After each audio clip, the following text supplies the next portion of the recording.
ఆంధ్రప్రదేశ్‌కి సంబంధించి ఈరోజు నడుస్తున్నటువంటి ఎలక్షన్ ఏదైతే ఉందో, జగన్మోహన్ రెడ్డి వర్సెస్ చంద్రబాబు నాయుడు అనేది మనకు చాలా స్పష్టంగా కనిపిస్తుంది. రానున్నటువంటి రిజల్ట్స్ జూన్ 4 తారీఖున రాబోతున్నాయి. ఏపీలో మళ్ళీ ముఖ్యమంత్రిగా జగన్ వస్తారా? లేక చంద్రబాబు వస్తారా? అనే దాని మీద కేవలం ప్రజలు కంప్లీట్‌గా ఆహ్, వినబడుతున్నటువంటి మాట. ఇప్పుడు ఆంధ్రప్రదేశ్ ప్రజానీకం ఎట్లా అయిపోయిందంటే, జగన్మోహన్ రెడ్డికి సపోర్ట్‌గా కొందరు, జగన్మోహన్ రెడ్డికి యాంటీగా కొందరు. అంటే తప్ప ఇంకొక వైపు కూడా చూడట్ల. చాలా మంది జగన్‌ని సపోర్ట్ చేస్తున్నారు. చాలా మంది మళ్ళీ జగన్‌ని యాంటీగా సపోర్ట్ చేయట్లేదు. వ్యతిరేకంగా ఉన్నారు. వాళ్ళకి ప్రత్యామ్నాయం తెలుగుదేశం. సో, స్పెషల్‌గా తెలుగుదేశంని చూసి ఓటేసే వాళ్ళకంటే కూడా జగన్ మాకు వద్దు అనుకునేవాళ్ళు తెలుగుదేశంకి ఓటేస్తున్నారు. జగన్ కావాలి అనుకున్నవాళ్ళు వైసీపీకి ఓటేస్తున్నారు. ఈ ఎన్నికలు మాత్రం జగన్ వద్దు లేదా జగన్ కావాలి అనేటువంటి ఎజెండా మీద మాత్రమే నడుస్తున్నాయి తప్ప ఇంకొక మాట లేదు. ఇంకొక డిస్కషన్ లేదు. సో, ఇట్లాంటి పరిస్థితుల్లో రానున్నటువంటి రోజుల్లో రిజల్ట్స్ ఎట్లా వస్తాయనే దానికంటే, ఈ రోజు ఎలక్షన్ జరుగుతున్నప్పుడు చెదురుమదురు సంఘటనలు మినహా ప్రశాంతంగానే ప్రస్తుతానికి పోలింగ్ అయితే జరుగుతోంది. కొద్దిసేపటి క్రితం తెనాలిలో అన్నాబత్తుని శివకుమార్ ఒక వ్యక్తి మీద చేయి చేసుకున్నారు.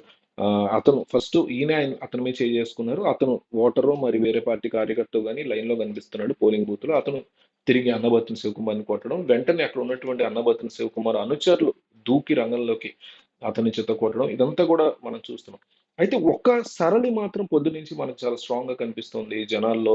పోలింగ్ బూత్ దగ్గర మహిళలు, వృద్ధులు ఓవరాల్‌గా మీకు యూత్‌తో సహా అందరూ కూడా ఎక్కువగా పోలింగ్ స్టేషన్‌కి వెళ్లి ఓటు వేయడానికి ఆసక్తి చూపిస్తున్నారు. అయితే ఇది తమకి చాలా పాజిటివ్ న్యూస్ అని వైసీపీ ఫీల్ అవుతోంది. తెలుగుదేశం కూడా అడ్డే అంటుంది.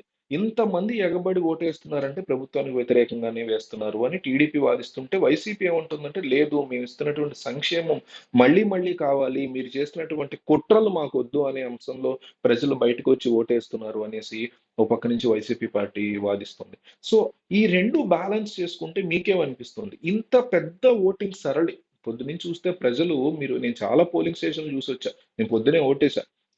అయితే ఆహ్, ఎట్లా ఇంతమంది బయటికి రావడం అనేది ఎవరికి ఫెచ్చింగ్ అవ్వబోతుందో మీరు కామెంట్ చేయండి. It is positive for TDP లేదా it is positive for YCP. మీరేమనుకుంటున్నారో క్లియర్‌గా కామెంట్‌లో రాయండి. వైసీపీ ఏమో మాకే ఇది పాజిటివ్ అంటుంది. టీడీపీ ఏమో మాకే పాజిటివ్ అంటుంది. సో, మీరేమనుకుంటున్నారు? మీకేమనిపిస్తుందో కంపల్సరీ కామెంట్ చేయండి.